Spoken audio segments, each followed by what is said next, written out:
우리는 계속해서 노아의 이야기를 지금 읽고 있습니다. 노아의 삶을 보면서 신앙생활이라는 것이 기다림이 아닌가 하는 그런 생각을 좀 해보았습니다. 홍수가 끝났는데도 불구하고 노아는 배에서 나오지 않습니다. 하나님께서 말씀하지 않으면 하나님보다 앞서지 아니하고 하나님의 말씀에 순종하려고 하는 그러한 노아의 모습을 우리는 보게 되죠. 오늘 함께 읽었던 13절 말씀에도 노아가 이제 601살이 됩니다. 날짜가 이렇게 나오죠. 601년 첫째 달 곧 그 달 초하룻 날에, 그러니까 601년 1월 1일에 땅에서 물이 다 빠졌습니다. 그리고 나서 둘째 날 21의 날에 땅이 말랐습니다. 물이 빠진 것과 땅이 마른 것은 다른 의미죠. 그런 상황에서 노아는 아마 답답한 방주를 좀 빠져나오고 싶었을 것입니다. 1년 동안 방주 안에 갇혀 있었기 때문에 얼마나 밖으로 나오고 싶었을까요? 하지만 노아는 자기 마음대로 문을 열고 나오지 않습니다. 하나님이 문을 열어주실 때까지, 나가라 명령하실 때까지 기다립니다. 이제 물이 다 만났을 때에 하나님의 음성을 듣죠. 그것이 15절 말씀입니다. 하나님이 노아에게 말씀하여 이르시되 너는 내 아내와 내 아들들과 내 며느리들과 함께 방주에서 나오고, 이렇게 나오라고 명령을 하십니다. 들어갈 때도 들어가라 명령하셨던 하나님께서 나올 때에도 나오라고 명령을 하셨습니다. 나오라는 하나님의 명령이 없이는 방주에서 나오지 않는 노아의 모습, 이것은 우리 모든 사람들이 마음에 두어야 될 중요한 삶의 모델이 아닐까 생각을 합니다. 노아는 절대 하나님보다 앞서지 않았습니다. 그런 의미에서 우리의 신앙생활은 한마디로 기다림의 연속이다, 이렇게 말할 수 있을 겁니다. 조급하면 신앙생활에 실패할 가능성이 많습니다. 기다릴 줄 아는 성숙한 신앙인이 되어야 한다고 생각을 합니다. 하나님의 때를 기다리는 거죠. 그 때를 바라보는 겁니다. 하나님께서 이루실 것을 바라보면서 기다리는 것이 신앙생활의 중요한 원리라고 말할 수 있습니다. 하나님이 주신 약속을 믿고 그리고 그 약속의 때를 기다리며 믿음으로 나아가는 것이 받는 삶의 모습입니다. 오늘을 이제 노아가 방주 밖으로 나옵니다. 하나님의 명령에 따라 방주 밖으로 나오는 노아의 모습 속에서 보여지는 하나님의 모습은 어떤 모습일까요? 노아는 이런 상황 속에서 어떤 하나님을 만났을까요? 첫 번째로 새 창조를 시작하시는 하나님을 보았습니다. 방주에서 나오라 하나님이 명령하셨습니다. 그런데 하나님은 왜 노아에게 나오라고 말씀을 하셨을까요? 17절에 하나님께서 나오라고 말씀하신 이유가 나와 있습니다. 17절 봅니다. 너와 함께한 모든 혈육 있는 생물 곧 새와 가축과 땅에 기는 모든 것을 다 이끌어내라. 이것들이 땅에서 생육하고 땅에서 번성하리라 하시매, 여기 땅에서 생육하고 땅에서 번성하리라, 이것이 밖으로 나오는 중요한 이유입니다. 모든 생물이 땅에서 생육하고 번성해야 되기 때문입니다.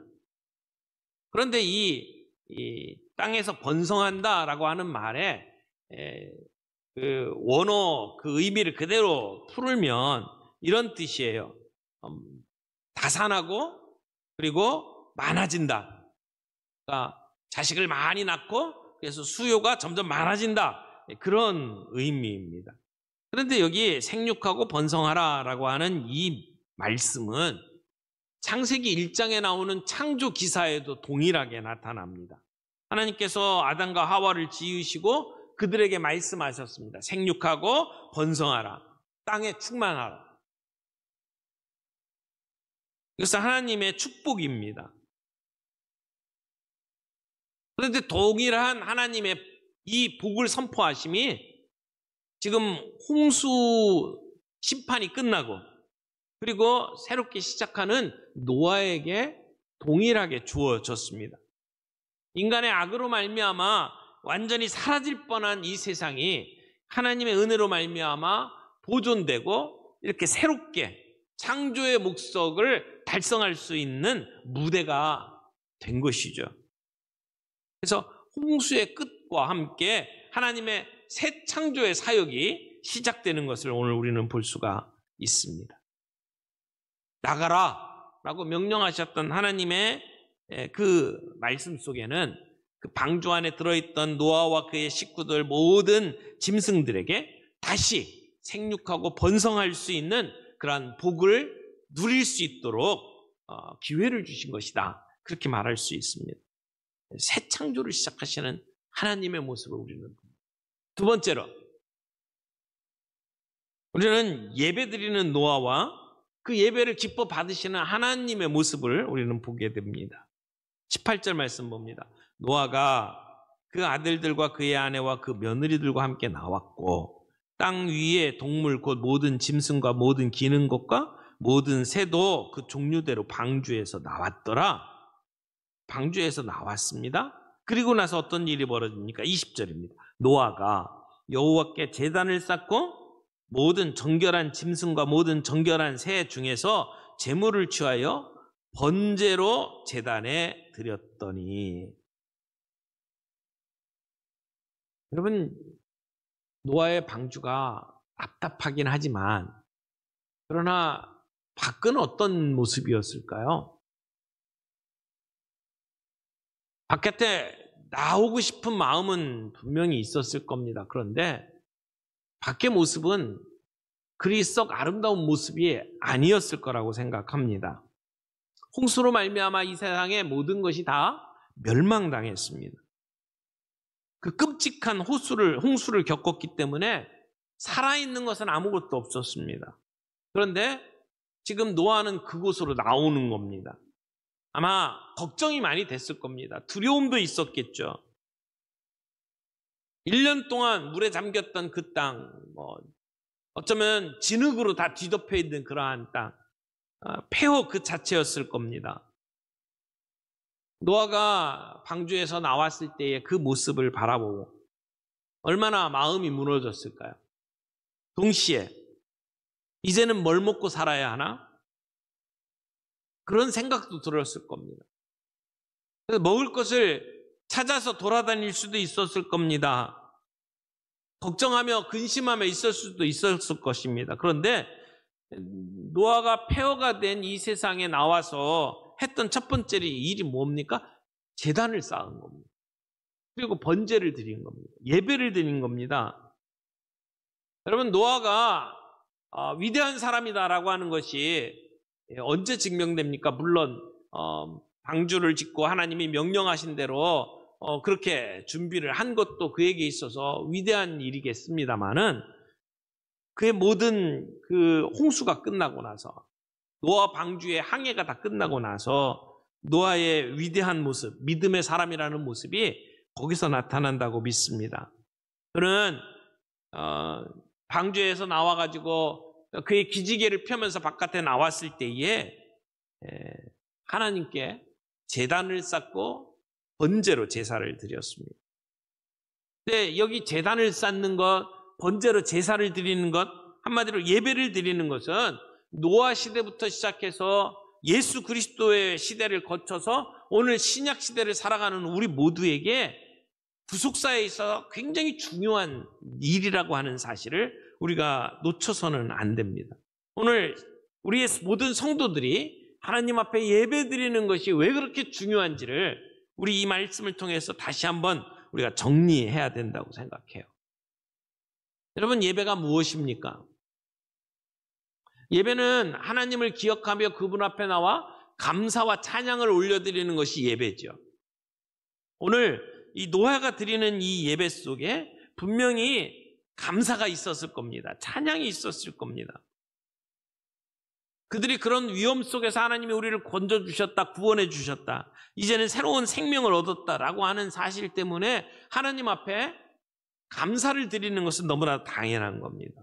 여러분, 예배는 하나님이 우리에게 베풀어 주신 구원의 역사에 대해서 반응하는 것이 예배입니다. 하나님이 우리에게 베푸신 은혜에 대해서 감사하는 것이 예배입니다.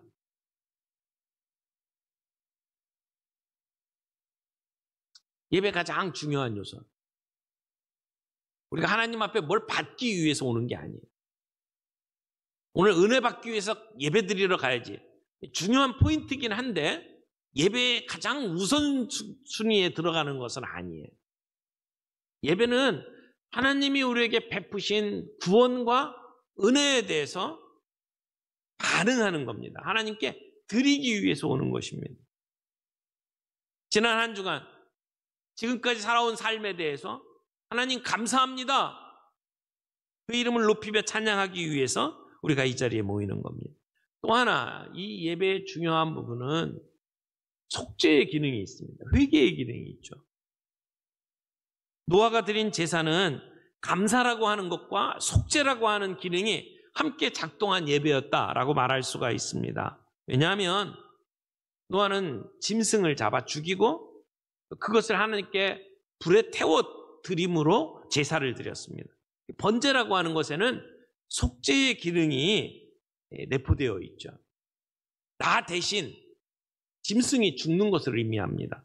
우리는 죽어 마땅한 사람들입니다. 죄를 지으면 죽을 수밖에 없는 존재죠. 지금 이 홍수가 임한 것도 인류의 죄 때문에 임한 겁니다. 그러니까 죄의 삭은 사망입니다. 그런데 우리가 죽는 대신 누군가가 대신 죽는 것이 속죄죠.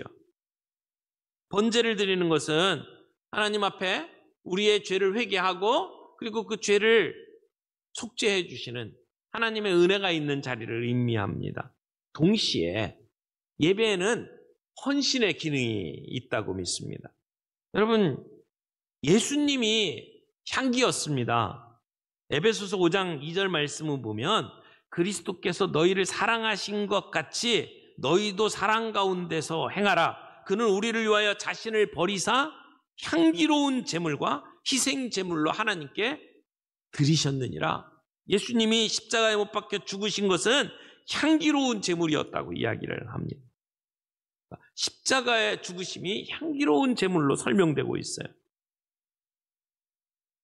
뿐만 아니라 요한계시록에 보면 우리가 하나님께 올려드리는 기도는 하나님 앞에 올려드리는 향기다라고 이야기를 합니다. 그래서 향이 가득한 금 대접을 가졌는데 이 향은 성도들의 기도다라고 요한계시록에서 이야기를 하고 있죠.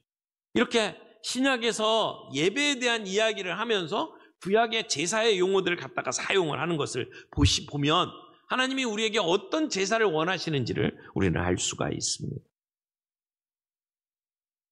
세 번째, 오늘 노아의 이야기 가운데 우리가 놓쳐서는 안 될 중요한 하나님의 모습이 있는데 마음을 돌이키시는 하나님의 모습입니다. 마음을 돌이키시는 하나님의 모습. 노아 이야기는 우리가 흔히 추측하는 것처럼 노아 홍수로 인해서 사람들이 회개했다, 그런 얘기가 아니에요. 노아 이야기에 사람들이 회개했다는 말이 한 번도 나온 적이 없습니다. 노아 홍수로 인해서 사람들이 변했다는 이야기가 아니에요. 오히려 이 노아 홍수 이야기의 핵심은 하나님이 스스로 변하셨다는 이야기예요. 아니, 노아 홍수에 하나님이 바뀌셨다. 이게 무슨 말입니까? 여기 21절 중간에 보면 이상한 말씀이 있어요. 다시는 사람으로 말미암아 땅을 저주하지 않겠다. 그것은 사람의 마음이 계획하는 바가 어려서부터 악하기 때문이다. 이렇게 이야기를 하고 있어요. 여러분, 이게 노아에게 하는 말씀이잖아요. 근데 노아에게 뭐라고 이야기해요? 사람의 마음이 계획하는 바가 어려서부터 악하대요. 자, 그러면 그때 인구가 몇 명이에요, 세상에? 8명. 노아와 그의 가족들을 향해서 하시는 말씀이 뭐예요? 너희는 악하다. 그런 얘기예요. 그런데 하나님께서 노아에게 홍수를 이야기하실 때, 이 지구를 홍수로 멸망시킬 때 이유가 뭔지 아세요? 똑같은 이유였어요. 인간이 계획하는 것이 처음부터 악하다. 그래서 내가 심판한다. 이렇게 말씀을 하셨거든요. 그리고 나서 노아 홍수가 일어났어요. 심판이 이루어졌어요. 그리고 하시는 말씀이 인간들이 생각하는 것이 어렸을 때부터 악화되는 거예요. 변한 게 없어요, 인간은. 똑같아요.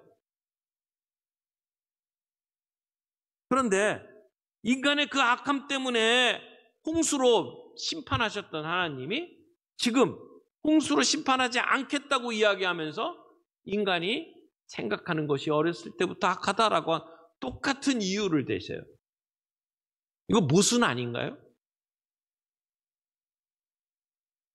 똑같은 이유가 앞에서는 홍수로 심판할 이유가 됐고 그리고 뒤에서는 그렇게 심판하지 않겠다고 선언을 하시는 거예요. 이게 무슨 말일까요? 그런 인간 때문에 이제 다시는 이 땅을 저주하지 않겠다라고 하는 선언은 굉장히 중요한 말씀입니다. 만일 하나님께서 우리의 인간의 악함을 보시고 그 세대마다 그렇게 심판하셨다면 이 지구는 살아남을 수가 없었을 것입니다. 지금쯤 이 세상은 완전히 파괴됐을 것입니다. 왜냐하면 인간은 어릴 때부터 악하고 그 생각하는 것이 악하기 때문에 그렇습니다. 만약 하나님께서 우리가 하는 것대로 갚으셨다면 이 세상이 살아남을 수가 없었을 것입니다. 홍수는 이 지구상에 있는 모든 인간과 짐승을 다 멸했습니다. 그런데 오늘 하나님이 선언하시는 건 뭡니까? 다시는 이런 일이 일어나지 않겠다는 겁니다. 노아의 홍수는 인류의 전체적인 죄악을 가지고 공동체에 심판하신 내용입니다. 그런데 이제는 그런 식으로 전체를 놓고 심판하시는 일은 하지 않겠다는 것이죠. 여러분, 그렇다고 하나님께서 우리의 죄를 그냥 두고 보시는 분은 아닙니다. 심판하십니다. 개별적으로 하신다는 얘기입니다. 전 인류, 전 지구를 놓고 심판하시는 일은 하나님이 하시지 않겠다는 말씀이에요. 여러분, 인간의 악함 때문에 인간을 멸하시겠다고 말씀하셨던 하나님, 그래서 홍수 심판을 일으키셨던 하나님이 왜 이렇게 마음이 바뀌셨습니까?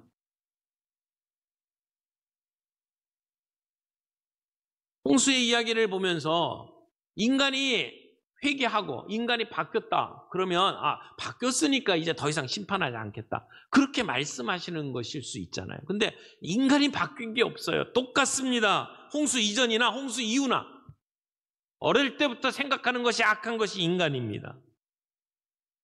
인간은 바꾸지 않았어요. 홍수 이전과 이후. 그런데 하나님께서는 홍수 이후에 자신의 마음을 바꾸신 겁니다. 이것이 복음입니다. 이게 복음의 핵심입니다. 여러분, 우리가 복음을 이야기할 때 이렇게 표현을 합니다. 복음은 좋은 충고가 아니다. 좋은 소식이다. 여러분, 좋은 충고라는 게 뭐예요? 이렇게 하는 게 좋아. 이렇게 한번 해봐. 이게 조언이죠. 근데 예수 믿으라고 할 때 이렇게 한번 해봐 라고 하는 얘기가 아니라는 겁니다. 너 좀 더 착하게 살아봐. 좀 더 성실하게 살아봐. 이런 얘기가 아니라는 거예요. 복음은 뭐예요? 내가 한 게 아니라 하나님 편에서 이루신 일을 듣는 거예요. 소식이에요. 하나님이 우리를 위해서 어떤 일을 하셨는지를 듣는 게 복음이라니까요. 그러니까 우리에게 뭘 요구하는 게 아니에요. 홍수 이야기는 하나님 편에서 이루어진 결정을 우리가 듣는 겁니다. 하나님이 우리를 사랑하시기 때문에. 우리가 행동하는 것대로 심판하시면 더 이상 살아남을 자가 없기 때문에 하나님은 우리를 사랑하시는 그 사랑을 하나님의 계획을 바꾸시는 것으로 표현하시는 것입니다. 하나님의 의는 심판으로 나타나지 아니하시고 불가사의한 자비로 나타나고 있습니다. 하나님은 세상의 악함을 보시며 슬퍼하시는 하나님. 그 하나님의 깊은 슬픔은 우리를 사랑하시는 사랑으로 말미암아 하나님의 계획을 바꾸는 것으로 드러난 것이죠. 자신을 버리시는 하나님, 자신을 바꾸시는 하나님, 그게 복음입니다. 그래서 하나님은 우리의 죄를 우리의 죄로 갚지 않으시고 우리 대신 하나님의 아들 예수 그리스도를 이 땅에 보내시고 우리를 대신해서 그 죄의 문제를 해결하도록 만드시는 하나님이십니다. 이게 복음이에요. 하나님은 우리에게 그런 사랑을 이 노아의 이야기를 통해서 우리에게 들려주시는 겁니다. 하나님은 왜 그렇게 자신의 계획을 바꾸시면서까지 우리에게 사랑을 보여주시는 겁니까? 하나님이 우리를 기억하시기 때문에. 노아의 가장 중요한 핵심은 하나님이 노아를 기억하셨더라. 노아를 기억하시는 그 하나님이 오늘 저와 여러분을 기억하십니다. 노아를 기억하셨던 그 하나님이 오늘 우리의 상황을 아시고 우리를 기억하십니다. 그래서 마음을 바꾸신 겁니다.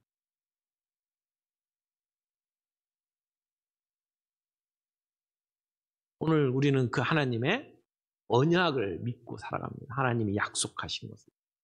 오늘 그 하나님을 의지하며 살아갑니다. 하나님께서는 그 약속을 보증하는 징표로 이 땅에 계절이 반복적으로 찾아올 것이라고 말씀을 합니다. 22절 보세요. 땅이 있을 동안에는 심음과 거둠과 추위와 더위와 여름과 겨울과 낮과 밤이 쉬지 아니하리라. 이게 하루에 낮과 밤, 또 계절에 사계절이 있고, 그래서 심음, 거둠이 있고, 추위와 더움이 있고, 하나님께서 계절이 있다는 것을. 그래서 학자들은 그렇게 생각합니다. 노아 홍수 이전에는 이런 계절이 없었다. 근데 노아 홍수 이전에 우리에게 사계절이 있게 되었다라고 봅니다. 그래서 남극과 북극도 생기고 지각 변동이 생기고 그때부터 자연 재앙들이 시작이 된 것으로 봅니다. 근데 이런 사계절이 우리에게 무엇을 기억하게 만드는 거예요? 하나님이 계획을 바꾸신 것을 기억합니다. 하나님의 약속의 표징이라는 거예요. 그러니까 노아 홍수 이후에 하나님께서 우리를 홍수로 심판하지 않겠다라고 하는 것을 보여주는 징표가 무지개일 뿐만 아니라 사계절이라는 얘기죠. 오늘 우리가 날씨가 더워지면서 우리가 캐주얼 선데이를 이야기를 했습니다. 날씨가 바뀌는 것을 보면서 우리가 기억해야 될 것은 하나님께서 우리를 물로 심판하지 않겠다고 약속하셨던 그 하나님의 선하심, 하나님의 사랑, 우리가 기억을 해야 된다는 것입니다. 그러므로 우리는 우리의 인생길에 주님을 의지합니다. 깊은 물을 지날 때에도 주님을 의지합니다. 슬픔의 강물을 건널 때에도 우리는 주님을 의지합니다. 주님 스스로 계획을 바꾸시고 우리를 사랑하시는 사랑을 보여주시는 그 주님, 다시는 우리를 물로 심판하지 않겠다는 그 주님의 약속 때문에 오늘 우리는 그 주님의 약속을 붙잡고 믿음의 걸음을 걸어가는 것이죠. 말씀을 맺겠습니다.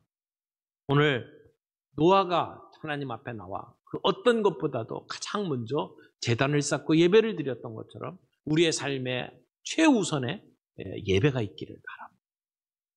예배를 통해서 감사하고 예배를 통해서 회개하고 예배를 통해서 내 자신을 주님 앞에 드리며 하나님의 하나님 되심을 선포하는, 그래서 내 인생의 주인이 하나님이신 것을 드러내는 예배가 우리 가운데 자리 잡을 수 있기를 바랍니다.